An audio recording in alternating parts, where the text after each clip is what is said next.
Rings of Power, Season 2, Episode 6. Where is he?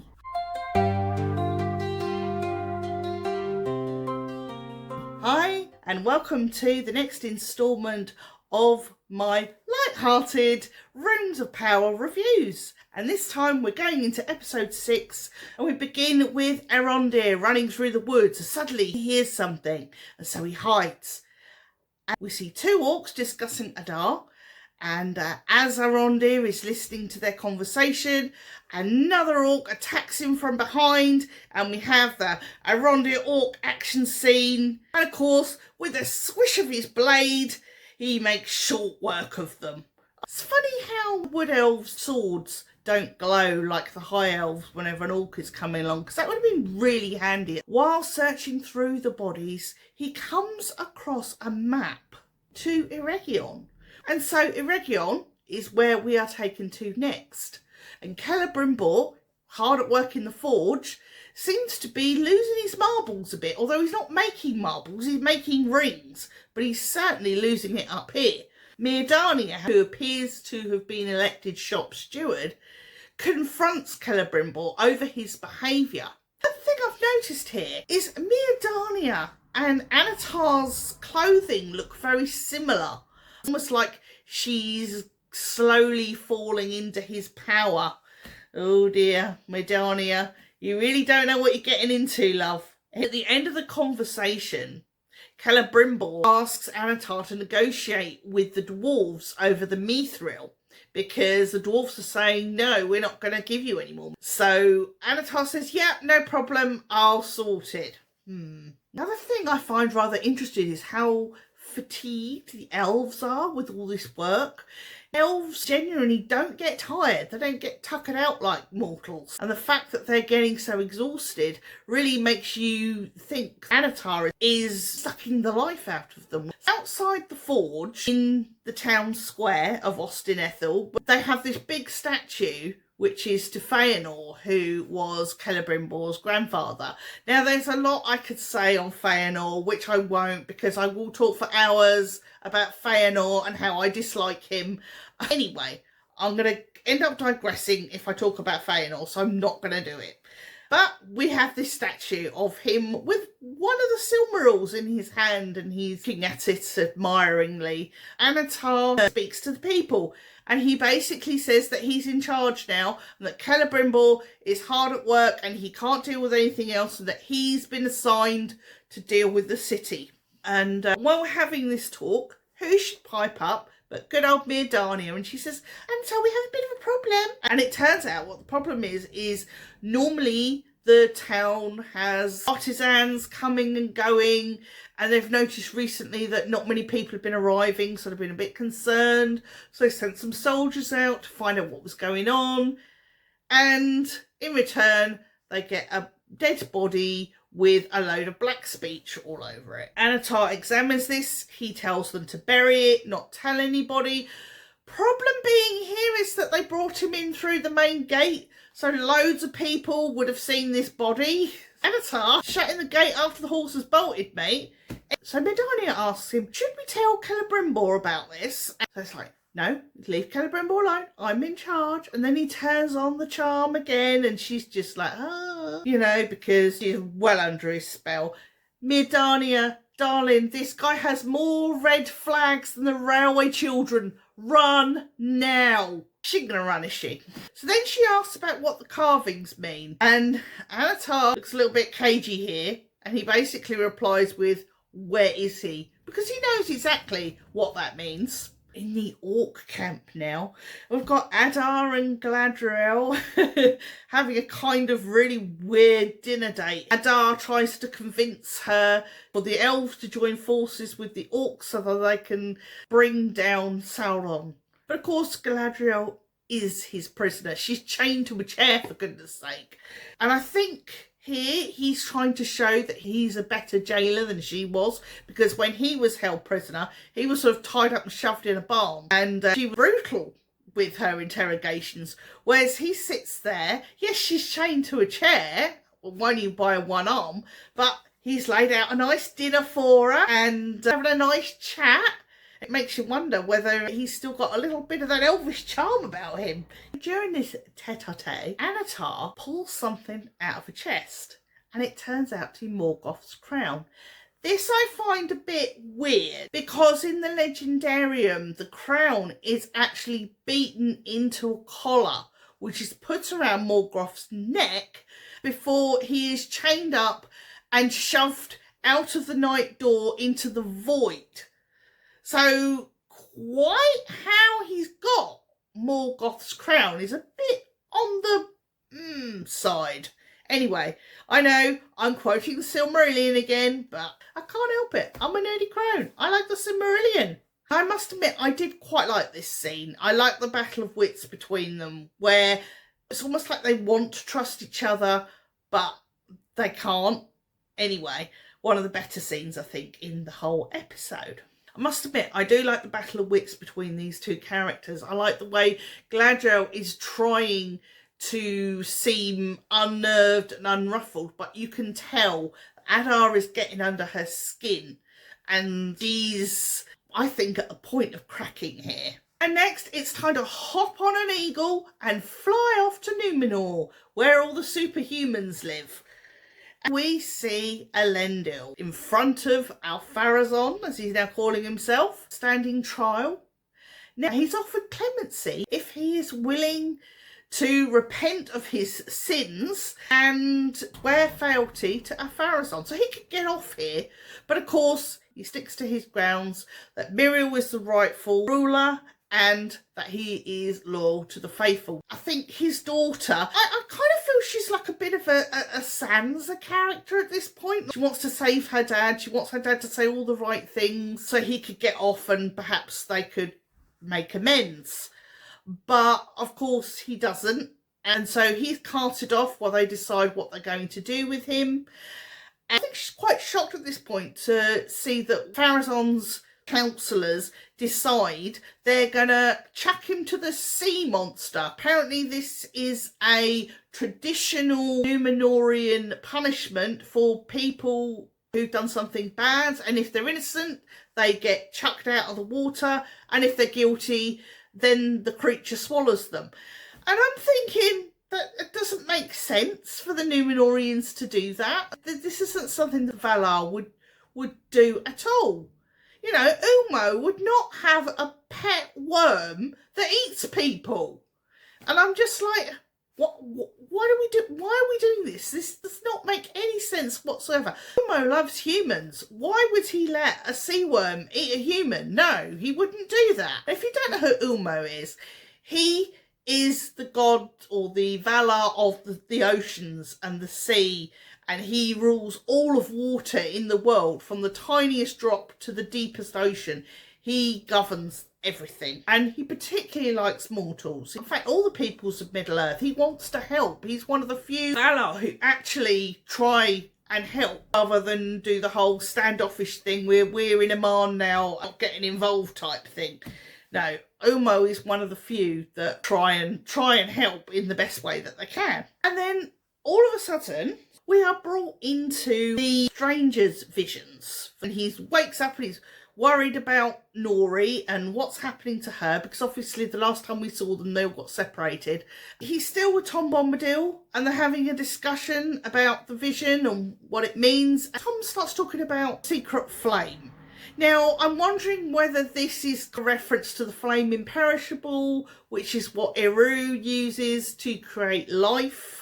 It's his way of creating spirit, and because as Aule proved, Valar can create bodies, no problem. I mean, look at the Astari. They are Maiar spirits with immortal bodies, so they can do all of that. But what they can't do is create spirit. So the flame imperishable is supposed to be the thing that creates the spirit. And the only person who has that is Eru Ilúvatar. So in other words, he is the only person that can create things. And so there's a little bit with the dwarves and how they're kind of Eru's adopted children. And I'm not going to go into that in this, otherwise I shall be there forever talking about it. But it's something I'll probably talk about at a later date, but not now. But yeah, so they start talking about the secret flame, and Tom's implying that the secret flame speaks to you and tells you things, and like the little voice in your head. That would be Eru to do that. So I was a little bit confused as to why they're saying it's a secret flame. Then there's this weird shift which comes out of nowhere. Tom suddenly says, "You failed all your tests so far, and this last one, if you fail it, you're screwed, basically." And I'm just like, where the hell did that come from? And poor old stranger guy says, "Well, what do I need to do?" And he says, "Follow old jolly old Tom." But Tom's not being very jolly at the moment. He's not being how he is in the books. Personally, I would send him packing back to the Withy Windle on Goldbury, because that's where he belongs. He's really like a fish out of water in the East. It doesn't belong here. After 3 seconds of big scary riders, we are back in the Stores village, and Nori is trying to convince the leader, Gundable Earthhauler. Nori is trying to convince her that they don't need to stay here and get abused and attacked by the big folk. They should just get going and leave. And Gundable basically says, "But this is our home. We've been here for centuries. My mum and dad built this home for me, and that tree is where I married my husband and where I buried him. And when I die, I want to be by his side." And it's quite emotional. I totally get that idea that they are part of the place. When you have such a strong connection to land, it's not something you want to move from. I do like that speech because it also gives Gundable a bit more backstory. It makes her a more rounded character. Nori's now feeling a sense of responsibility. She feels, if I give myself up, then I'm protecting Poppy, because she can see that Poppy and Merrimack are bonding in the cutest sense of a way. And it was such an innocent kiss. It was so beautiful. Even I was like, oh, how soppy, and I'm not one for the soppy stuff. It was nice to have a little bit of lightness. Although I did have to think, I wonder if any of their descendants are going to be Gollum. I know, the way my mind works, I can't help it. Gollum was a Stewart, after all, so he could be descended from Poppy and Merrimack. It is perfectly plausible. And then we're back to Tom the Bomb and the stranger again. And they're at the big test, which happens to be a massive canyon of staffs. And Tom says, "You gotta pick one." And this test, to prove himself with this lovely canyon of staffs, looks to me more like a Bush Tucker trial than an actual test. I half expected Anton Deck to pop out to egg the poor guy on. But, of course, we're in Middle Earth and not the jungle. And I did have to roll my eyes at the Lord of the Rings quote here about who deserves life and death.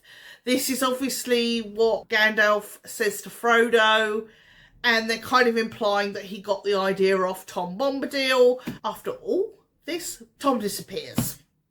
I just found the whole Tom Bombadil thing really quite disappointing. He did sing a bit, but he wasn't jolly Tom. He was pretty bossy Tom, if anything.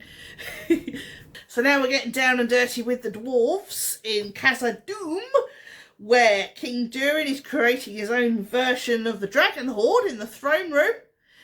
And who should visit than Anatar? So Prince Durin gets called in as well, and they have a discussion with Anatar, who kind of does a really feeble attempt at negotiating with the dwarves. He knows they ain't going to say yes. And of course, King Durin's like, "Nope, you're not having any mithril." And so Anatar just calmly leaves. And Prince Durin sort of says, "Yeah, good on you, Dad. I was really worried there. I thought you were going to cave and give him what he wanted."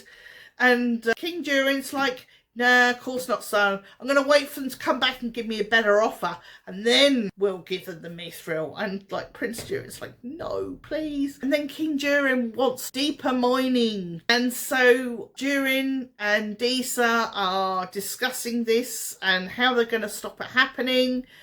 And when the next merry load of miners go to do their job with Navi at their head, you've got Disa there, And she bars their way, and they're like, Disa, if you don't get out of the way, we're going to force you out of the way. And then she starts singing, because she's a stone singer. And they're like, yeah, what's that going to do? And she's like, I didn't do it for you guys, I did it for these. All these bats come in and they scare off dwarves. And I'm just like, bats scaring off dwarves? I'm not quite sure that would happen, because dwarfs would have got perfectly used to bats. So I wasn't convinced. However, I do love it when Durin and Disa get together and they have these really good heart-to-hearts. Not only do they love each other, but they care about their people and they care about the mountain, and they know Daddy Durin has got to get rid of that ring because it is doing him no good. But the Eagles are calling us off to Numenor again, and we're going to have a scene that would not be out of place in a Harryhausen movie.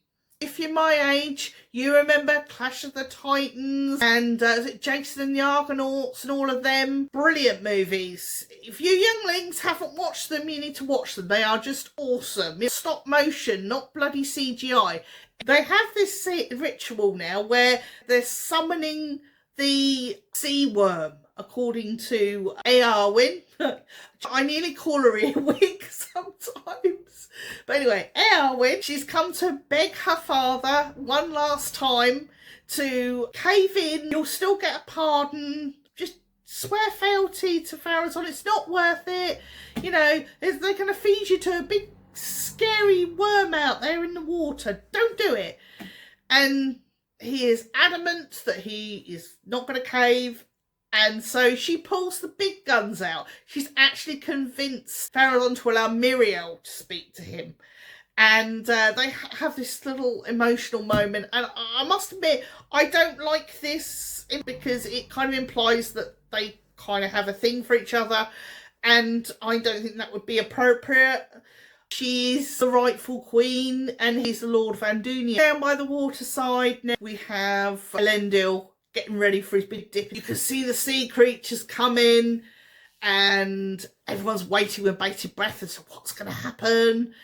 And then Miriel steps forth and says, no, I will go instead. And there she is, dressed all in white like the traditional sacrificial virgin. Her hair's all down and she's like, no, I'm going in your place, Elendil. I'm going to throw myself to the sea monster. And that's what she does. She goes under the water. We see her face the sea creature who sort of roars at her in a very weird way that you wouldn't do under the sea. It don't look like a worm at all. I don't know what it is, but it's some sort of creature. If they could have gone with a kraken or something like that, would have been pretty cool. But no, I don't know what it was. But any creature spits her out onto the shore, which declares her innocent and that she is the rightful queen. And Pharazôn's like, you just see the look on his face. He's not a happy bunny. And so they're like, hail Miriel, rightful queen of Numenor. Way! It's all right now. And you know, Elendil, who is going to be grateful of a proper shower when he gets home. Now in this next scene, after we've had the whole sea creature thing, we find Pharazôn looking into the Palantir. A bit of do as I say rather than do as I do. But anyway, what he does see is the ring being forged and he sees Halbrand. So now he's probably realising that there was more to Halbrand than at first thought.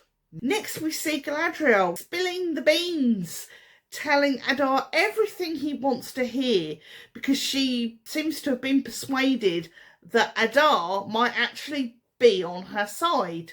When he shows her the huge army that he's got, she suddenly realises she has been manipulated into handing over all the information about the Elvish army and the fact that Elrond has her ring. This is a bit of a shock for her. And of course, once she realises Adar has her carried off and banged up for what he says she'll prove useful later. So poor old Galadriel's feeling pretty guilty. I actually think that was quite a good thing because it shows how clever Adar is and how manipulative he can be, almost as much as Sauron. He's still got a bit of that elvish charm. He's using it in a very dark way. So you can see how he has been corrupted by Morgoth. I mean, the only thing I would say about this scene is it's very dark, as in you can barely see anything, but maybe the idea of that is possibly to show the darkness and the dismalness and the orc creeping up, and it gives you a bit of the uncomfortable feeling as you know where these orcs are headed. They are going to go and attack Eregion. And yep, we then go to Eregion, where they get the first sight of the orcs. They're all running about, trying to batter down the hatches to protect themselves, and everyone is panicking. And Sauron just watches. He's just like, yeah, whatever. It's all part of my plan and it's all coming together. Of course, in the forge, Celebrimbor's hard at work. He's trying to design something and he hears all this noise and commotion. Then he hears a siege bell and he's wondering what on earth's going on. And so he wants to go out and find out. But of course, he's barring his way. But Anatar says, nothing's wrong. Everything's fine. Go back to your work. And of course, Celebrimbor's a little bit suspicious now. Perhaps he's waking up to the seduction. And he goes out. But Anatar has put a glamour over everything, so that when Celebrimbor steps outside, he doesn't see the chaos and the commotion. He just sees everybody happily playing, all the little elfie children sitting playing with their toys or running around with their little dog. Everybody's happy and jolly and playing music, and when in reality they're all screaming and panicking. So Celebrimbor goes inside and Anatar then pulls out this mithril that he's acquired off the dwarves. Now there's something fishy going on here, because didn't he just recently go to the dwarves and they told him where to go? So how's he got this mithril? And then Anatar does his usual seductive role and goes to Celebrimbor and says, you're going to be a greater smith than even your grandfather. And that's enough to get Celebrimbor on side. He idolises his grandfather and wants to be as good as him. Charlie Vickers now pulls a blinder when he goes back out and drops the glamour, and he's walking through all this chaos and he's just like gloating over it all. And you can just tell he's got absolutely no sympathy for the elves. He's just enjoying watching them suffer. So in conclusion, despite my disappointments with the Tom Bombadil storyline and the far-fetched Numenor creature from the deep thing, there are some lovely moments in this episode. There's some really nice character building communication, and there's some really lovely dark moments with Anatar. I kind of wish I'd not given episode 5 a 9, because I feel that this actually is a more comfortable 9. So I'd rather drop episode 5 down to maybe a 7, because I don't think it was quite as good as this one. But it's definitely an improvement. It needs to be. It's episode 6. We need to up the ante on things. 2 more episodes to go before I finish this season. With another year to go before season 3 comes out, I've got plenty of time to do those episodes, but they will be coming as soon as I can put them together. But in the meantime, I hope you've enjoyed my little light-hearted review. If people do the hard analysis type stuff, I just don't want to do that. I don't want to do hard misery guts analysis. It doesn't make you any less of a fan doing a light-hearted review than it does doing a more serious review. Sometimes you've got to have a bit of light in this world. Even Tolkien knew that. If you like this video, feel free to pop a little like, little subscribe, maybe leave me a comment, who knows. I always reply to the comments. Oh yeah. And don't forget, there might be another little suggestion in the little box there. All that remains to be said is take care. Look after yourselves. Mind how you go.